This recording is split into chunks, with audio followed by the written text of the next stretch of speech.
Барлықтарыңызға қайырлы күн. Бүгін мен сіздерге бухгалтерлік есептің ең басты екі ұғымы дебет және кредиттің не екендігін түсіндіремін. Білесіздер, әлі де компанияларға жұмыс іздеп барғанда собеседованияда бас бухгалтерлер сіздерге мынаның проводкасын жазып бер, компанияға товар келді, проводкасын жазып бер, компаниядан кез келген бір жабдық сатылды, осының проводкасын жазып бер деген тапсырма беріп жатады. Сондай тапсырмаларға дұрыс жауап беру үшін, проводкаларды дұрыс жаза білу үшін сіздер осы дебет және кредит деген не екенін ұғып алуларыңыз керек. Бұл сабақ бухгалтерлік есепті енді ғана бастап жатқан мамандарға арналған. Сабақ соңында сіздер дебет пен кредиттің не екенін ғана түсініп қоймай, операцияның қай жаққа жазылатынын өзіңіз анықтай алатын боласыздар. Бухгалтерлік есеп шоты дегеніміз не? Кәсіпорында көптеген есепке алынатын мүлік болатынын білеміз. Ол товарлар, кассадағы ақша, несиелер, поставщиктермен есеп айырысу, компанияның табысы, осының барлығын жеке-жеке қалтақшаға бөліп жазады деп айтайық. Ол сол қалташаларды біз бухгалтерлік шот деп атаймыз. Мысалы, кассадағы ақша 10-10, план счетов дейді ғой қазір бар, бізде бухгалтерлік есепте. Әр мүлік, әр актив, әр пассив өзінің шотына жазылады. Товарлар 30-ға, поставщиктермен есеп айырысу 30-10-ға жазылады. Өнімді сатқаннан кейінгі түскен табыс 60-10-ға жазамыз, тағысын тағыда. Дебет пен кредит дегеніміз не? Жаңадан үйренушілердің ең жиі жіберетін қатесі дебет ол плюс, кредит ол минус дейді. Ол дұрыс емес. Дебет пен кредит бухгалтерлік есеп шотының екі жағы ғана. Адамның сол және оң қолы сияқты. Сол жаққа бізде дебет жазылады, оң жаққа бізде кредит жазылады.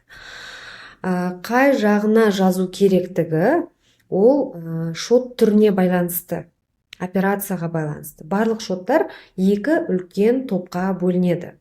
Активті шоттар және пассивті шоттар. Ал енді актив дегеніміз не, соған тоқтала кетейік.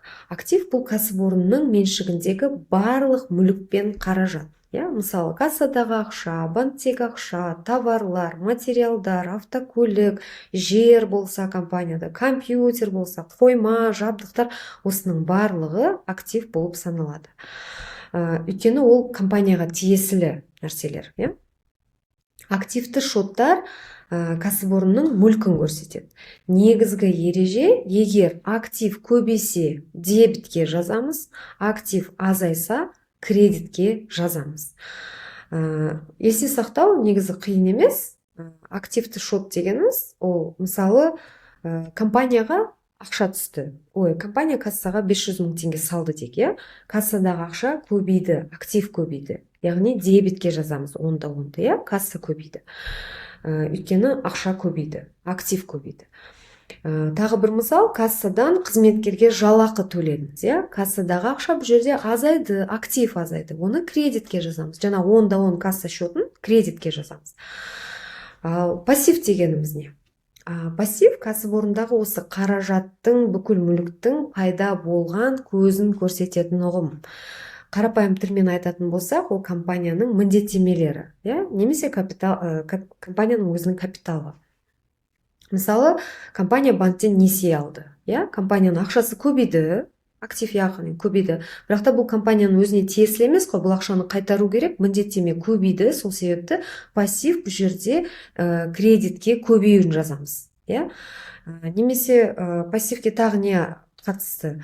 Ол міндеттемелер, негізгі капиталы, немесе бөлінбеген компанияның пайдасы. Негізгі ереже пассивті шоттарға қатысты. Егер пассив көбейсе кредитке жазамыз, егер пассив азайса дебетке жазамыз. Яғни активке керісінше. Дебет бұл жерде азаю, кредит бұл жерде көбеюі. Мысалы, компания банктен несие алды. Компанияның банк алдындағы қарызы көбейді. Жерде кредитте көбею жазамыз. Кредитте 30-10 міндеттемелер шот көбейді. Себебі қарыз артты компанияда. Компания несиенің бір бөлігін өтеді. қарыз азайды, жазба бұл жерде дебетте болады, иә, 30-10-ды дебетке жазамыз, себебі қарыз азайды, міндеттеме азайды. Қалай оны есте сақтауға болады? Актив дегеніміз дебеті келді, кредиті кетті, иә, ал пассивті счеттарда дебетіміз азайғаны дебетте болады да, көбейгені керісінше кредитке жазамыз. Неліктен әр операция екі шотқа жазылады? Әрбір шаруашылық операциясы кемінде екі шотқа әсер етеді. Мысалы, компания қолма-қол ақшаға товар сатып алды, не өзгерді? Товар көбейді, ақша азайды. Бұл жерде проводка дебет 13-30, товарлар кредит 10-10, иә, касса. Тағы да бір мысал, компания банктен несие алды, иә, ақша көбейді, сонымен бірге қарыз пайда болды, пассив пайда болды бұл жерде. Дебет 10-30, банктегі ақша, актив көбейді. Кредит 30-10, банктегі несие, яғни пассив көбейді деген сөз. Кез келген проводканы жасайтын оңай алгоритм, ол проводканы жасамас бұрын өзіңізге 4 сұрақ қойыңыз, иә.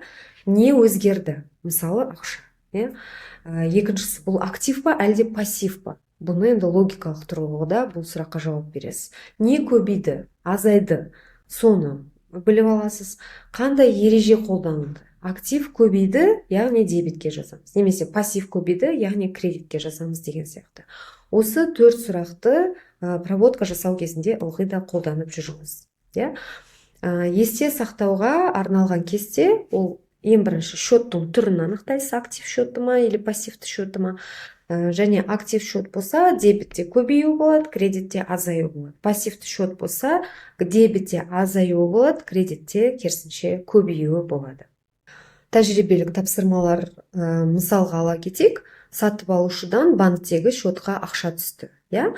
Бұл жерде актив көбейді, ақша көбейді, ол дебетке жазылады. Сатып алушының дебиторлық берешегі 12-10, актив азайды, ол кредитке жазылады. Сол себепті проводка бұл жерде дебет 10-30, кредит 12-10 болады. Тағы бір мысал, материалдар поставщиктен кейін төлеу шартымен сатып алынды. Материалдар 13-10, актив көбейді. Дебетке отырғызамыз материалдарды. Ал енді поставщик алдындағы берешек көбейді ғой, біреуге қарыз көбейді, оны пассив дейді, кредитке жазамыз. 33-10-ды кредитке жазамыз. Тағы бір мысал, поставщикке банктегі шоттан ақша төледіңіз. Бұл жерде поставщик алдындағы берешек азайды, пассив азайса, біз оны дебетке жазамыз. Ал банктегі ақшамыз, жаңағы активіміз азайды, оны кредитке жазамыз. Сонда бұл жерде проводка дебет 33-10, кредит 10-30 болады. Бұл жерде пассив азайды, дебетке жаздық, актив көбейді, оны кредитке жаздық.